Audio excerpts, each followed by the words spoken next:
Bonjour, dans cette vidéo, on va prendre la fonction f qui est une fonction à deux variables x, y, qui vaut donc x plus y, et on a un domaine D qui est défini de cette manière-là, et on va essayer de calculer l'intégrale double, enfin l'intégrale de f sur ce domaine. Juste avant, on va se faire une petite blague, on me l'a proposé hier en commentaire. Dans un bar, on a une infinité de mathématiciens qui rentrent, et chacun leur tour, ils commandent à boire. Le premier commande une pinte, le deuxième une demi, le troisième un quart, puis un huitième, etc. Et là, le patron du bar, en leur amenant deux pintes, leur dit « Hé les gars, vous connaissez pas vos limites ?» Bon, si vous ne l'avez pas compris, je vous laisserai essayer de calculer la somme infinie, 1 plus 1 demi plus 1 quart, etc. C'est une somme d'une suite géométrique, c'est assez facile. Bon, on va se jeter là-dessus. En fait, on a deux informations. On a un domaine ici, puis à l'intérieur de ce domaine, on veut intégrer une fonction f. Il faut juste comprendre qu'un domaine ici, il est défini par x et y, donc deux variables. Donc en fait, si on calculait juste l'aire de ce domaine, ça revient juste à... Enfin, on pourrait calculer l'aire de ce domaine, ça revient juste à faire une aire. Simplement, sur ce domaine, on a une fonction f qui peut bouger, alors qui peut représenter n'importe quoi. Mais on peut prendre peut-être une image. Imaginons que ce domaine soit un terrain de foot. En calculant l'aire de ce domaine, on a l'aire du terrain de foot. Maintenant, ce terrain de foot, il est peut-être pas plat. Peut-être qu'il peut y avoir des petites collines, des petites bosses. Et ça, ce serait la fonction f. Et donc, ça nous permettrait d'avoir toute la surface, en intégrant la fonction f sur ce domaine, d'avoir toute la surface en tenant compte, en fait, des mouvements du terrain.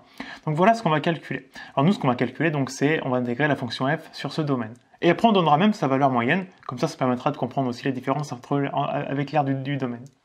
Bon, ce qu'il faut faire, c'est une intégrale double, parce qu'ici, on a deux choses qui varient. Habituellement, on n'en a qu'une, x, y, z, enfin, il n'y a qu'une seule chose. Là, il y en a deux, donc on va avoir une intégrale double. Ici, notre domaine, il va être défini d'abord par x, qui est compris entre 0 et 1. Donc on va avoir une intégrale qui va de 0 à 1. Celle-là correspond à x. Je vais mettre qu'elle correspond à x. Ensuite, il nous fera une deuxième intégrale, celle qui correspond à y.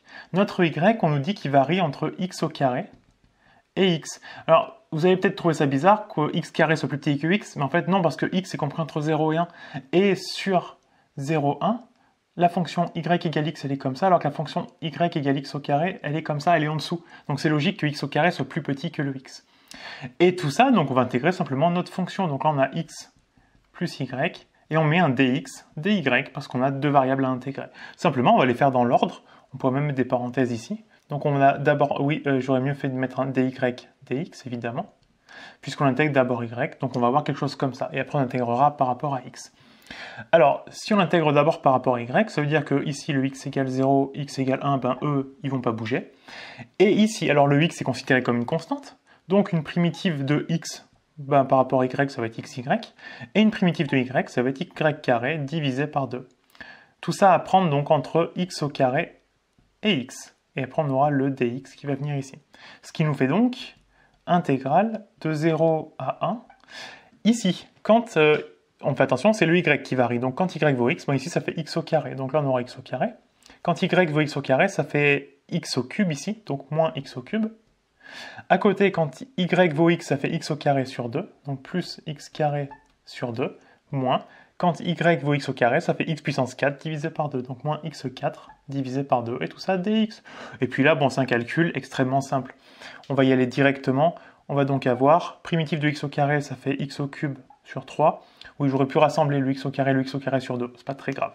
Moins l'autre à côté, x3, ça fait x4 sur 4. Plus x2, alors primitif de x2, c'est x3, divisé par 3. Mais comme on avait déjà le 2 en bas, il faut qu'on mette 1 sur 6, le 3 fois 2 qui est au dénominateur.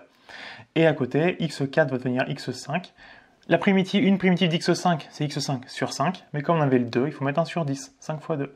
Tout ça à prendre donc entre 0 et 1. Ça va aller très vite parce que le cas où les x valent 0, tout disparaît, on a juste les cas où x vaut 1 à prendre en compte, ce qui nous fait donc 1 tiers, moins 1 quart, plus 1 sur 6, moins 1 sur 10. Alors là, ce qu'on pourrait faire quand même, c'est le 1 tiers et le 1 sixième, on pourrait les rassembler parce que ça fait 2 sixièmes plus 1 sixième, ça fait 3 sixièmes qui fait 1 demi. Donc en fait, on a 1 demi moins 1 quart moins 1 sur 10. On va prendre 20 comme dénominateur. Donc ça nous fait 10, moins l'autre au milieu, ça en fait 5, moins 2 divisé par 20. Et donc 10 moins 5 moins 2, ça fait 3. Donc on a 3 vingtièmes. Voilà, lorsqu'on intègre notre fonction f sur le domaine, on obtient 3 vingtièmes. Maintenant, ce qu'on pourrait essayer de calculer, c'est la valeur moyenne de la fonction f sur ce domaine. C'est-à-dire que si on reprend l'idée de mon terrain de foot, j'ai mon terrain de foot, j'ai une bosse ici, etc. La valeur moyenne, elle va être située peut-être à peu près par là. C'est ce qu'on va essayer de calculer. Habituellement, quand on n'a qu'une seule variable, quand on veut la valeur moyenne, ce qu'on fait, c'est qu'on calcule l'intégrale normale et on divise par la longueur de l'intervalle. Ici, notre intervalle, il n'a pas une longueur, il a deux dimensions, puisque c'est une aire. Donc en fait, on va diviser par l'aire de notre domaine. Donc on va intégrer en fait notre domaine, donc toujours les mêmes, hein, les bornes ne changent pas, x entre 0 et 1, puis y entre x au carré et x. Simplement, cette fois, on ne va pas intégrer une fonction, on va garder comme si notre domaine il était plat, enfin c'était une domaine unité. Donc là, on va intégrer 1 dy dx. Ça va aller très vite. Là, on a 0, 1. Primitif de 1 par rapport à y, ben c'est y. À prendre donc entre x au carré et x. Ce qui nous donne donc entre 0 et 1, on va avoir lorsque y vaut x, ben, oui, lorsque y vaut x, ça fait x. Lorsque y vaut x au carré, ça fait moins x au carré. Tout ça dx. Une primitive, ça va aller très vite. Ça fait donc x au carré sur 2 moins x3 sur 3. Entre 0 et 1, et donc on va trouver 1 demi moins 1 sur 3, qui nous fait donc, on va mettre sur 6, ça fait 3 moins 2, ça fait 1 sur 6.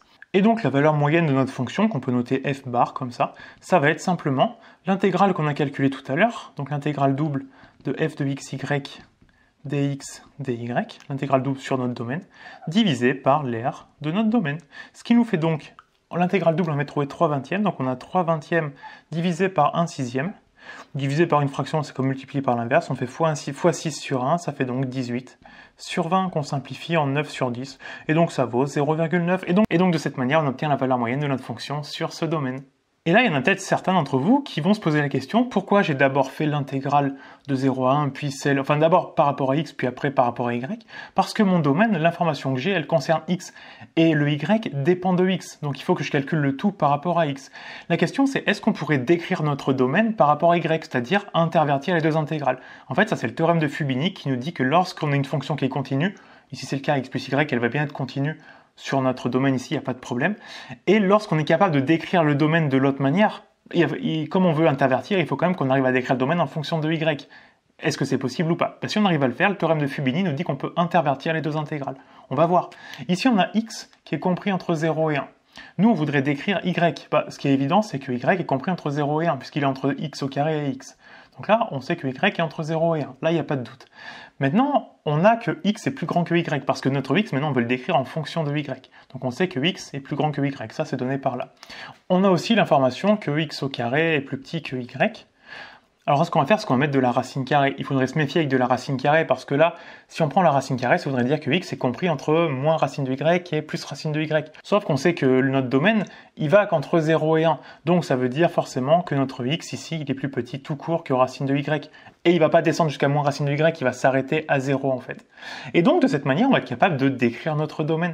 On a donc ce domaine-là, y entre 0 et 1, et x plus grand que y, x plus petit que racine de y. Là, il faut faire attention à le mettre dans le bon sens. Donc là, on va faire par rapport à y égale 0 jusqu'à y égale 1. Puis ensuite, notre x, il est plus grand que y, et plus petit que racine de y, donc on le met bien dans le bon sens. Et après, donc on a x plus y, d'abord, ici j'ai pas mis, mais c'est d'abord en fonction de x, et après en fonction de y. Ce qui nous donne donc intégrale de y égale 0 jusqu'à y égale 1. Là, on intègre par rapport à x, donc notre variable c'est x, primitif de x, ça fait x au carré sur 2, et primitif de y, ça fait yx. Y était considéré comme une constante, donc à prendre entre y et racine de y. Ce qui nous donne donc intégrale de 0 jusqu'à 1. Lorsque x vaut racine de y, ça fait racine de y au carré, donc ça fait y sur 2. Ensuite, on a racine de y fois y, comme racine, c'est puissance 1 demi. On va avoir y puissance 1 demi fois y, donc y puissance 3 demi. Y exposant 3 demi. Et après, lorsque x vaut y, ça nous fait donc y au carré sur 2 et y au carré. Tout ça en fonction de y. Et donc, on va trouver une primitive assez facilement. Pourtant, on aurait pu même rassembler les y carrés, mais bon, il n'y a pas trop d'importance. Primitif de y, ça fait y carré sur 2, mais comme il y a déjà 1 sur 2, ça fera 1 sur 4. Donc y carré sur 4. Après, le y 3 demi, il faut qu'on l'augmente de 1, comme pour n'importe quelle fonction puissance, donc ça fait y puissance 5 demi, divisé par notre puissance, donc divisé par 5 demi, autrement dit multiplié par 2 sur 5. Après, on va avoir y carré, ça nous fait du y cube sur 3, mais comme il y a déjà 1 sur 2, 3 fois 2, ça devient 6, et à la fin, on va avoir y cube sur 3. Tout ça, donc, à prendre entre 0 et 1. Le cas où ça vaut 0, tout va disparaître, donc pas de problème, et le cas où ça vaut 1, ça nous fait donc 1 quart, plus 2 sur 5, moins 1 sur 6, moins 1 tiers, ce qui va donc nous donner le moins 1 sixième moins 1 tiers, ça nous fait donc moins 3 sixièmes, donc moins 1 demi, donc on a 1 quart, plus 2 sur 5, moins 1 demi. On va mettre tout le monde sur 20, ça nous fait donc 1 quart devient 5, 2 cinquièmes, on fait x4, ça devient 8, Et 1/2, on fait x10, donc ça devient moins 10. Tout ça sur 20. 5 et 8, ça fait 13. Moins 10, ça fait 3. On a bien le 3/20 qu'on avait là-haut. Donc voilà, ça c'est le théorème de Fubini qui nous dit que lorsqu'on a une fonction continue et qu'on peut décrire notre intervalle, notre domaine d'une autre manière, eh ben on a le droit d'intervertir nos intégrales. Bon, ici on l'a fait avec des coordonnées cartésiennes de manière assez simple. J'ai envie de dire, il n'y a pas de grand calcul très compliqué. On va s'arrêter là pour cette vidéo. Ce que je vais faire, c'est que je vous en ferai une deuxième, mais cette fois sur un domaine qui sera circulaire. Et donc vous verrez que les coordonnées cartésiennes, elles vont pas aller. Il faudra qu'on fasse un changement et qu'on passe en coordonnées polaires. On l'avait vu dans une vidéo il n'y a pas très longtemps, les coordonnées polaires nous servent à décrire lorsqu'on a des mouvements circulaires. Et bien c'est exactement ce qu'on fera pour calculer notre domaine. On sera obligé de faire une conversion et passer en coordonnées polaires. Mais ça, je vous garde ça pour une prochaine vidéo. Celle-là, j'espère qu'elle vous a plu. On en a fini avec elle. Si c'est le cas, si elle vous a vraiment plu, mettez un petit pouce en l'air. Ça soutient la chaîne, ça remercie pour le travail. Je prends du temps pour vous les faire, donc si ça vous plaît, mettez un petit pouce en l'air, vous pouvez mettre un commentaire aussi pour me dire merci, ou pour me proposer une blague pour la prochaine vidéo, une blague de maths évidemment. Pensez à vous abonner à la chaîne aussi, c'est très important, et moi je vous dis à bientôt pour une prochaine vidéo.